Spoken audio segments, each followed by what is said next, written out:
नमस्कार दोस्तों, कैसे हैं आप लोग। उम्मीद करता हूं आप लोग बहुत अच्छे होंगे और आपकी तैयारी बहुत अच्छे से चल रही होगी। दोस्तों, समय हो चुका है हिंदी सेशन का और हम आपके सामने उपस्थित हैं आपके अपने प्लेटफॉर्म पर MS कंप्यूटर पॉइंट 9456 पर।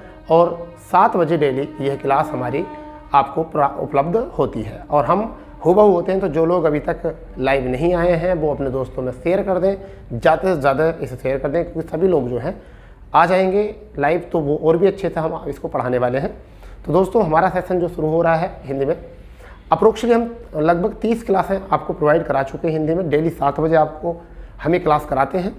और हमारा जो सेशन चल रहा था वो चल रहा था समास का।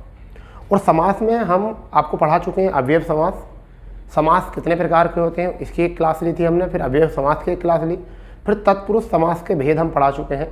तो उसी में से तत्पुरुष समास के भेद में ही हम इससे पहली क्लास में पढ़ा चुके थे अलुप्त तत्पुरुष, लुप्त पद तत्पुरुष, उपपद तत्पुरुष और नैन तत्पुरुष के बारे में हमारी अंतिम क्लास थी। और आज जो हमारी क्लास है वो है कर्मधारय समास, जो एक तत्पुरुष का ही भेद होता है। समान अधिकरण तत्पुरुष इसे बोलते हैं। समान अधिकरण के रूप में कर्मधारय का चयन किया जाता है, उसी में ही द्विगु भी समान अधिकरण तत्पुरुष में ही आता है।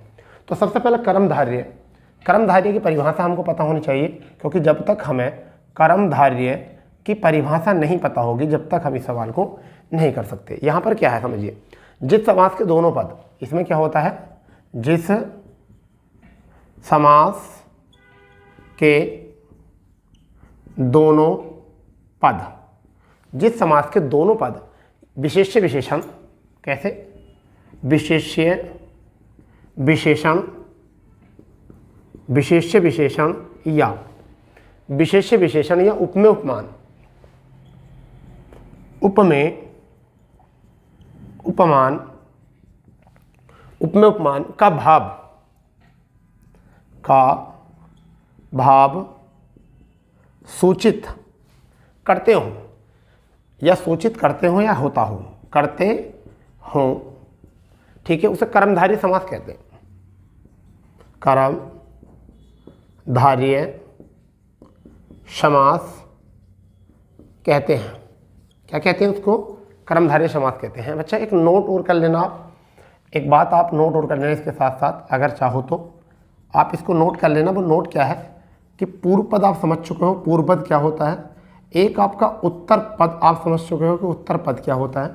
समझिए, पूर्व पद होता है पहला पद और उत्तर पद होता है। तो पूर्व पद क्या होता है, वो विशेषण होता है। क्या होता है? विशेषण होता है या फिर उपमान होता है, ठीक है, या फिर अव्यय होता है। क्या होता है? अव्यय। जबकि बाद का पद जो होता है वो क्या हो सकता है? बाद का पद क्या हो सकता है? आपका विशेष्य हो सकता है या फिर संज्ञा हो सकता है, विशेष्य की संज्ञा बोलते हैं, या फिर विशेषण भी हो सकता है, विशेषण भी हो सकता है। उपमेय में उपमेय हो सकता है, उपमेय हो सकता है, और उपमेय को हम क्या कहते हैं? संज्ञा कहते हैं। और यहाँ पर आपका संज्ञा भी हो सकता है। क्या हो सकता है? संज्ञा हो सकता है। तो ये आपको थोड़ी सी जो है जानकारी इतनी रखनी है इसमें, ठीक है बेटा। यानी कि पूर्व पद जो हो, पहला वाला पद जो हो वो क्या हो? विशेषण, उपमान या संज्ञा। विशेषण कैसा हो? केवल संख्यावाचक छोड़कर, संख्यावाचक छोड़कर, यानी कि संख्यावाचक ना हो और सारे विशेषण हो, संख्यावाचक विशेषण ना हो और सारे विशेषण हो, ठीक है। इसको नोट करो, पहले आप इसको नोट करो कि हमें ये पता चल जाए कि विशेषण क्या होते हैं, क्या होती हैं चीज़ें, तभी हम आगे अपनी इन बातों को थोड़ा सा और बढ़ाते हैं, ठीक है भाई। थोड़ा सा और आगे हम यही बढ़ाएंगे जब पहले आप इन चीज़ों को समझ लोगे कि विशेषण विशेष्य क्या होता है, उपमेय उपमान क्या होता है, ठीक है भाई। विशेष्य विशेषण कहाँ प्रयोग किया जाता है और उपमेय उपमान कहाँ पर किया जाता है, ठीक है, आप समझिए। हम पहले एक बात और लिख लेते हैं यहाँ पर, हम बात यहाँ लिख लेते हैं एक, कि विशेषण विशेष्य का प्रयोग कब किया जाता है। देखिए, विशेषण और विशेष्य का प्रयोग कब किया जाता है? जब विशेषता बताई जाए, जब विशेषता बताई जाए तब हम प्रयोग करते हैं किसका? विशेष्य विशेषण का, ठीक है, या विशेषण विशेष्य का प्रयोग करते हैं जब विशेषता बताई जाए। उपमेय उपमान का, उपमेय उपमान का प्रयोग कब करते हैं? जब तुलना की जाए, जब तुलना की जाए। जब तुलना की जाए तब हम क्या कहते हैं, तब हम क्या कहते हैं, विशेष्य उपमेय उपमान कहते हैं। एक बात और समझ लीजिए, विशेषण जो होता है वो गुण होता है। क्या होता है? गुण होता है, क्वालिटी होती है। किसकी? विशेष्य मतलब संज्ञा की। क्या होती है? संज्ञा की। उपमेय भी संज्ञा होता है। उपमेय भी क्या होता है, ये भी बात समझ लेंगे। उपमेय भी क्या होता है? संज्ञा होता है। और उपमान भी क्या होता है? संज्ञा। जब हम एक संज्ञा की, इन बातों को समझिए, जब हम एक संज्ञा की दूसरी संज्ञा के साथ तुलना करते हैं, राम मोहन से अच्छा है, तो यहाँ राम और मोहन, राम मोहन से अच्छा है, तो ऐसे प्रयोग में हम क्या करेंगे, राम मोहन से अच्छा है तो उसमें हम क्या लगाएंगे? उपमेय उपमान।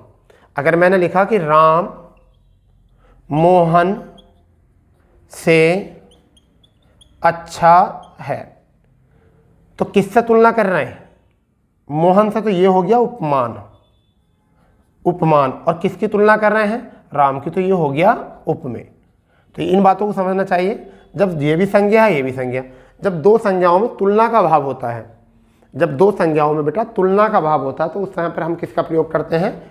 उपमेय उपमान कहते हैं। और जहाँ विशेषता बताई जाती है, गुण बताई जाती है कि मोहन अच्छा लड़का है, अगर ऐसा आ जाए मोहन, राम अच्छा लड़का, सॉरी ऐसा आ जाए राम अच्छा लड़का है, राम अच्छा लड़का है, तो राम जो हो गया है वो ये क्या हो गया है? विशेष्य, विशेष्य। और अच्छा क्या हो गया है? विशेषण। अच्छा क्या हो गया? विशेषण। ठीक है भाई, तो ये चीज़ें भी आपको समझनी चाहिए कि उपमेय किसे कहते हैं, उपमान किसको कहते हैं। ठीक है, तब तो आप आगे बातें कर पाओगे, समझ में आ जाएंगे आपको, वरना तो नहीं। तो इसमें दोनों चीज़ें देखने को मिलती है, विशेषण विशेष्य भी, जहाँ विशेषता बताई जाए, और उपमेय उपमान को भी। ठीक है, ये समझ गए। अब बात आती है कि यहाँ इस बात को और समझेंगे, इस बात को और समझेंगे कि ये क्या बात लिखी है, क्या इसके एग्जाम्पल में चीज़ें सिद्ध होती हैं, क्या इसके एग्जाम्पल ये बातें सिद्ध होती हैं, देख लेते हैं। नहीं तो हम पहला एग्जाम्पल जो लेते हैं वो लेते हैं महापुरुष। तो महान है जो पुरुष, महान है जो पुरुष, हो गया विभक्ति। तो यहाँ महान जो है वो क्या है? आपका अव्यय। क्या है? अव्यय। और पुरुष जो है वो क्या है? संज्ञा। पुरुष क्या है? संज्ञा। तो देखो ये बात सिद्ध हो चुकी है यहाँ पर। ठीक है भाई, क्योंकि ये जो है, ये वाला जो है ये पूर्व पद है, ये पूर्व पद है, और ये क्या है? उत्तर पद। तो ये पूर्व पद है और ये आपका क्या है? उत्तर पद। ठीक है, यहाँ पर एक और लेते हैं, अगर हम बात करें तो पीत सागर, पीत सागर। तो यहाँ क्या कहा जाएगा? पीला है जो सागर, पीला है जो सागर। तो ये क्या हो गया? आपका विशेषण हो गया, विशेषण। और सागर क्या हो गया? यहाँ पर संज्ञा हो गया, सागर क्या हो गया? संज्ञा। क्लियर इतनी बात? हाँ भाई बताइए, क्लियर है?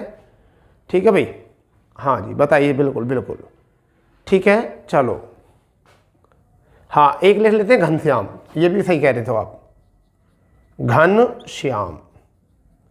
तो घनश्याम का संधि विच्छेद क्या होगा? घन मतलब बादल, जैसा श्याम, क्या कह सकते हैं? बादल या घन जैसा श्याम। ठीक है, तो ये भी देखो, ये भी संज्ञा है और ये भी संज्ञा है, संज्ञा, दोनों संज्ञा हो गई। तो बादल जैसा है ना, बादल जैसा, तो बादल इस टाइम क्या हो चुका है? उपमान। और श्याम क्या हो चुका है? उपमेय। तो यहाँ हम उपमेय उपमान का प्रयोग करेंगे, यहाँ पर हम किसका प्रयोग करेंगे? उपमान और उपमेय का प्रयोग करेंगे। एक एग्जाम्पल और लिख सकते हैं, लाल मणि, लाल मणि। तो हम क्या लिख सकते हैं? लाल है जो मणि। तो इस टाइम क्या आ चुका है? लाल है विशेषण, ये क्या है? विशेषण। और मणि क्या है? संज्ञा, जिसे हम क्या प्रयोग करेंगे? विशेष्य। ठीक है, क्या कहेंगे? विशेष्य। तो इस तरीके से जो कंडीशन होती हैं, इन सभी कंडीशन को हम क्या कहते हैं? कर्मधारय कहते हैं। अब बात आता है कि विशेषण के आधार पर कहिए या समानता के आधार पर कहिए, कर्मधारय के कुछ भेद भी होते हैं। या तो हम समानता के आधार पर कहें, या फिर तुलना के रूप में कहें, या फिर विशेषण के आधार पर कहें, तो इसके कुछ भेद होते हैं। तो हमें कर्मधारय के भेद भी पता होना चाहिए कि वो कितने भेद होते हैं। ठीक है, और हर भेद को जो है अच्छे से समझेंगे, बढ़िया तरीके से समझेंगे प्रत्येक भेद को कि प्रत्येक भेद की कंडीशन क्या है। ठीक है, क्योंकि अक्सर बच्चों को क्या होता है, यहाँ पर वो भेद अच्छे से नहीं पढ़ पाते हैं और यही एक गलती हो जाती है इनकी, जिससे कि उनका एग्ज़ाम निकलने में गड़बड़ हो जाती है। ठीक है, गड़बड़ हो जाती है ये। तो इसमें हम समझेंगे बहुत अच्छे से इसके भेद क्या क्या होते हैं। तो मैं आपको बताता हूँ कि कर्मधारय के भेद जो होते हैं वो 4 होते हैं। कर्मधारय के भेद, तो कर्मधारय के जो भेद होते हैं बच्चा, वो कितने होते हैं? वो 4 भेद होते हैं। 4 भेद होते हैं। तो एक एक की बात हम यहाँ करेंगे। सबसे पहला भेद जो हम लिखेंगे वो क्या लिखेंगे? विशेषण पूर्वपद कर्मधारय। यानी क्या? विशेषण पूर्व पद कर्मधारय। इससे क्या पता चल रहा है? इसकी नाम से क्या पता चल रहा है कि पूर्व पद जो होगा विशेषण होगा। मतलब पूर्व पद क्या होगा? पूर्व पद क्या होगा? विशेषण होगा। तो जहाँ पर पूर्व पद विशेषण हो, जहाँ पर पूर्व पद विशेषण हो और बाद का पद यानी कि उत्तर पद, उत्तर पद क्या हो? विशेष्य हो। उत्तर पद क्या हो? विशेष्य हो। यानी विशेषण वो होता है जिससे विशेषता बताई जाती है और विशेष्य वो होता है जिसकी बताई जाती है, जिसकी बताई जाती है। ठीक है भाई। अब इसमें एग्जाम्पल क्या आते हैं? जैसा हम पहला एग्जाम्पल लेते हैं इसमें, जैसे नील गगन। क्या लेते हैं हम पहला एग्जाम्पल? नील गगन। तो इसका जो एग्जाम्पल बना नील गगन, तो यहाँ पर हम क्या कहेंगे? नीला है जो गगन, नीला है जो गगन। ठीक है, तो नीला इस टाइम पर क्या शब्द है? विशेषण शब्द है, विशेषण। और गगन जो है वो क्या है? विशेष्य, विशेष्य। नीला है जो गगन। ठीक है भाई, क्लियर। दूसरा एग्जाम्पल यहाँ पर आ जाएगा आपका महात्मा। क्या हो जाएगा? महात्मा। इसकी क्या विच्छेद बनेगी? महान है जो आत्मा, महान है जो आत्मा, जो आत्मा क्या होगा? महात्मा बन जाएगा। ठीक है। एक कमल चरण कह सकते हैं हम इसको। तीसरा एग्जाम्पल जो ले सकते हैं वो क्या ले सकते हैं? कमल चरण। क्या कर सकते हैं? कमल चरण कह सकते हैं, कमल के समान जो चरण। या कमल चरण की जगह पर हम लिख सकते हैं, सॉरी, कमल चरण की जगह लिख सकते हैं लाल मणि। क्या लिख सकते हैं? लाल मणि। ठीक है, क्या लिख सकते हैं इसको? लाल है जो मणि, लाल है जो मणि। तो जब आपको ऐसा आ जाए कि पहला पद नीला है, देखो, महान है और लाल है, ये सब क्या है? यहाँ नीला, यहाँ पर लाल और महान, ये तीनों ही पद जो है वो क्या है? विशेषण है। क्या है? विशेषण है। ठीक है, ये रंगबोधक है, रंगबोधक और ये गुणबोधक है आपका। ठीक है भाई। तो उस वाले हम समास को क्या कहते हैं? कर्मधारय समास कहते हैं, विशेषण वाला कर्मधारय। ठीक है भाई, हाँ या ना? बताओ बताओ। बहुत बढ़िया, हाँ, बहुत अच्छा, बहुत अच्छा। चलिए दूसरा पद लिखते हैं, इसका दूसरा भाव लिखते हैं। दूसरा कि दूसरा भेद क्या है इसका। तो पहला भेद आपको समझ में आ चुका होगा। आप इतने अच्छे से, इतने डीप से नहीं पढ़ते होंगे कभी भी। ठीक है, और यही एक वजह है कि आप जो जल्दी करते हो, भ्रमित हो जाते हो। तो अब आपका क्या आ जाएगा? उपमानो उत्तर पद कर्मधारय। दूसरा कौन सा आ जाएगा? उपमानो उत्तर पद कर्मधारय। ठीक है भाई, ये वाला उपमान उत्तर पद कर्मधारय। तो उत्तर पद जो होना चाहिए वो कैसा होना चाहिए? उपमान होना चाहिए। उत्तर पद क्या होना चाहिए? उपमान। तो इसमें क्या होता है? एक साथ आते हैं, समझिए। उपमानो उत्तर, उपमानो उत्तर को हम क्या कहते हैं? उपमेय और उपमान एक साथ आते हैं, यानी कि उपमेय व उपमान एक साथ आते हैं, एक साथ आए तो हम क्या कहते हैं? इसको उपमानोत्तर उपमेय कहते हैं। जैसे नरसिंह, हमारा एक एग्जाम्पल क्या होगा? नरसिंह, नरसिंह। तो हम इसे क्या कर सकते हैं? नरसिंह के समान है, नर सिंह के समान। ठीक है, नर किसके समान, सिंह के समान। फिर आगा मुख कमल, मुख कमल, इसका जो विग्रह बनेगा वो क्या बनेगा, मुख कमल के समान, मुख कमल के समान, मुख कमल के समान। एक एग्जाम्पल आगा पुरुष व्याघ्र,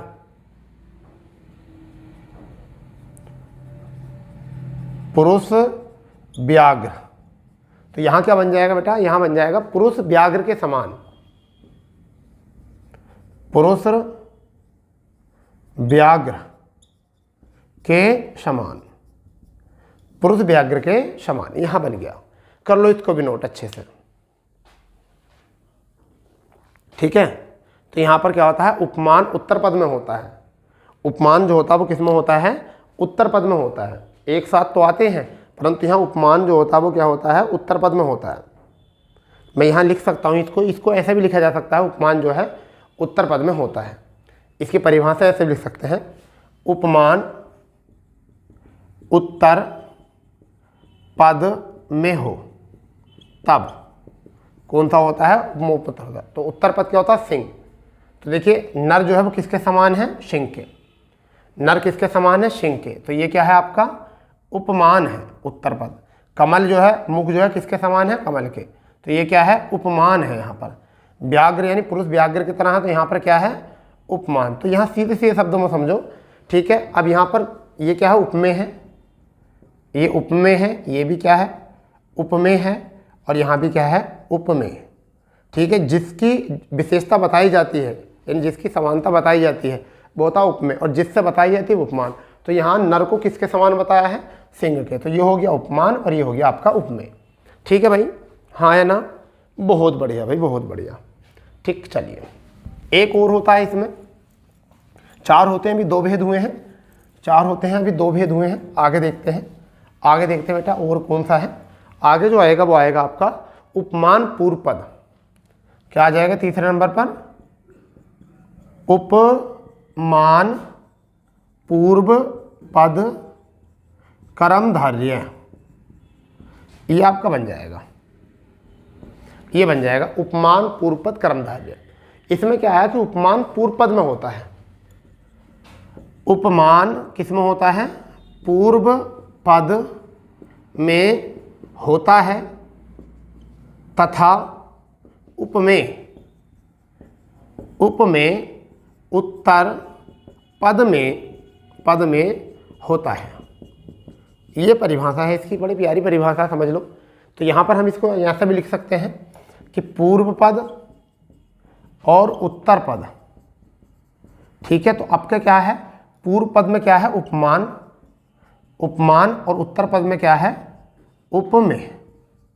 बस ये समझना है, हो गया।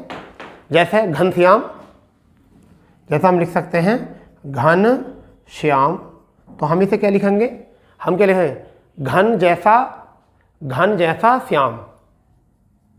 घन मतलब बादल, बादल जैसा कौन है, श्याम। तो देखो पूर्व पद में क्या है, उत्तर पद में क्या है, उपमेय। तो ये हो गया उपमेय। विशेष समानता तो इसकी बताई जा रही है, श्याम की किसके जैसा, घन जैसा, ठीक है। एक आपका आता है विद्युत चपला, विद्युत चपला, सॉरी चंचला, तो क्या आ जाएगा, क्या आ जाएगा, विद्युत जैसी चंचल, विद्युत जैसी चंचल, हो गया। एक आगा आपका चंद्र आह्लाद, चंद्र आह्लाद, तो हम इसे क्या कहेंगे, चंद्र जैसा आह्लाद, ये बन जाएगा। तो इसको अच्छे से समझेंगे कि उपमान पूर्व पद कर्मधारय क्या होता है, यानी कि उपमान पूर्व पद क्या होता है। इसमें समझ लो उपमान पूर्व पद में होता है तथा उपमेय जो है उत्तर पद में होता है। ये यहाँ पर भी हमने मेंशन किया है, पूर्व पद और उपमान है, और उत्तर पद में क्या है, उपमेय है, ठीक है।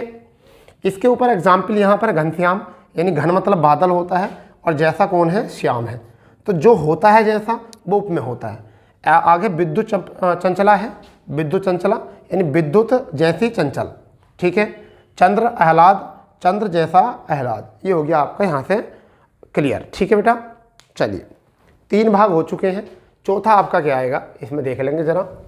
चौथा इसमें क्या है वो भी समझ लो, क्योंकि हम बहुत छोटी छोटी माइनर मिस्टेक जो होती हैं उनके वजह से भी हम अपना एग्ज़ाम जो है बिगाड़ लेते हैं, या हमारा एग्ज़ाम जो है निकलने से रह जाता है।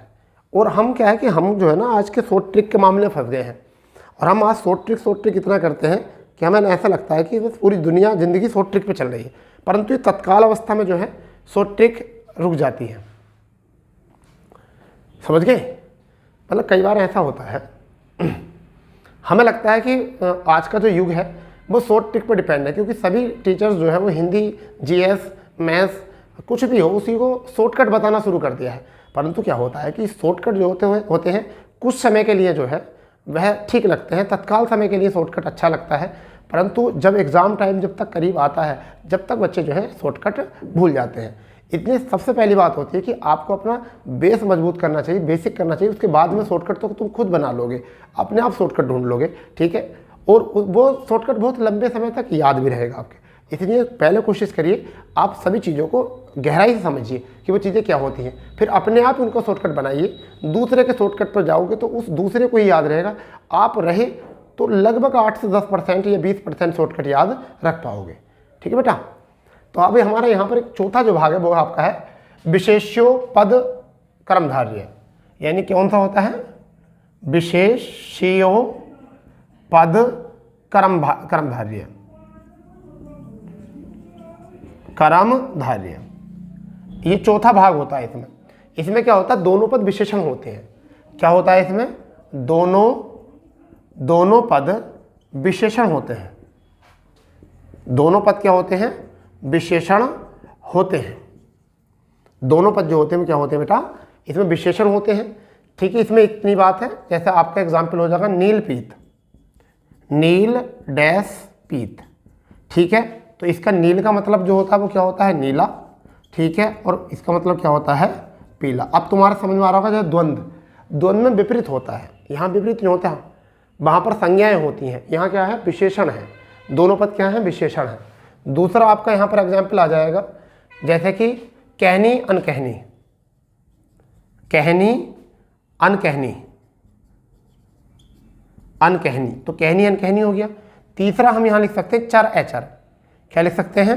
चर एचर, ठीक है। चौथा हम क्या लिख सकते हैं यहाँ पर? श्वेत कृष्ण, क्या लिख सकते हैं? श्वेत कृष्ण, हम ये लिख सकते हैं। श्वेत कृष्ण के लिख सकते हैं, नील पीत लिख सकते हैं, कहनी अनकहनी लिख सकते हैं, चर एचर लिख सकते हैं, श्वेत कृष्ण लिख सकते हैं। इसको करिए जल्दी से कवर बेटा, इसको जल्दी से कवर कर लीजिए, बहुत अच्छे से नोट कर लीजिए इसको, फिर घबराने की कोई ज़रूरत है नहीं आपको, ठीक है। क्योंकि ऐसा होता है हम अगर सही से लिखेंगे, सही से पढ़ेंगे, सही से होगा तभी हम आगे बढ़ पाएंगे, ठीक है। चलिए, तो कर्मधारय हो चुका है। अब हम बात करने वाले हैं इसके बाद जो हम बात करने वाले हैं एक और समास की बात करने वाले हैं जिसे हम कहते हैं द्विगु समास। बेटा बहुत प्यारा समास है द्विगु समास, छोटा सा समास है, अच्छे से समझ लेंगे इसको। ये भी होता है आपका कर्मधारय तत्पुरुष समास का भेद होता है। तो हमारा जो आपका हो चुका है, आज हम जो पढ़ने वाले हैं वो पढ़ने वाले हैं द्विगु समास। द्विगु समास पढ़ने वाले हैं, ये भी समान अधिकरण होता है, तत्पुरुष का भेद होता है। इसमें क्या होता है, इसकी बस थोड़ी सी पहचान रखिए कि पूर्व पद क्या होता है? संख्या वाचक विशेषण होता है। पूर्व पद संख्यावाचक विशेषण होता है। तथा अगर हम बात करें, तथा पूर्व पद संख्यावाचक विशेषण होता है। तथा उत्तर पद क्या होता है? विशेष्य होता है। क्या होता है? विशेष्य होता है। और दोनों मिलकर समूह या समाहार का भाव पैदा